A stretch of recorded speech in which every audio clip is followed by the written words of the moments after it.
Hi namaste welcome back to my channel. I hope you like my videos. तो आशा करुँची आज यही सुंदर रेसिपीटी आपण समस्त को भल लगे जहाँपाई कि मु आलू नहीं आलू को भल भाव धोईकी ताकू मु करे देइची।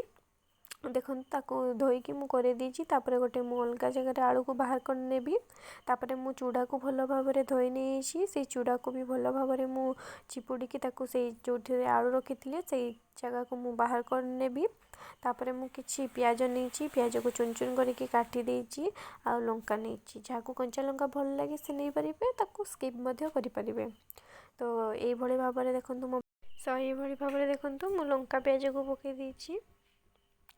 तापरे ताको भल भाव में गुड़े देगी से किछि मात्रा रे कॉर्नफ्लावर आ किछि मात्रा रे मैदा को दे देइची ताकि बेटरटी बहुत भल भाव में हो। तो किछि हल्दी गुंड एवं से किछि लंका गुंड लूण ऐड कर दउची। तो ये भाव में मुझे सब किछि ऐड करदेली गरम मसला। तो मो बेटरटी रेडी हो गला किछि ये भाव में देखंतु। तो मुझे तावाटी बसई देइची से किछि मात्रा रे लूण देइची। तापरे मो बेटरटी को गोल करिकी तो से एमती भल भाव में मु थापी देवी तावाटी रे किछि ये भाव में।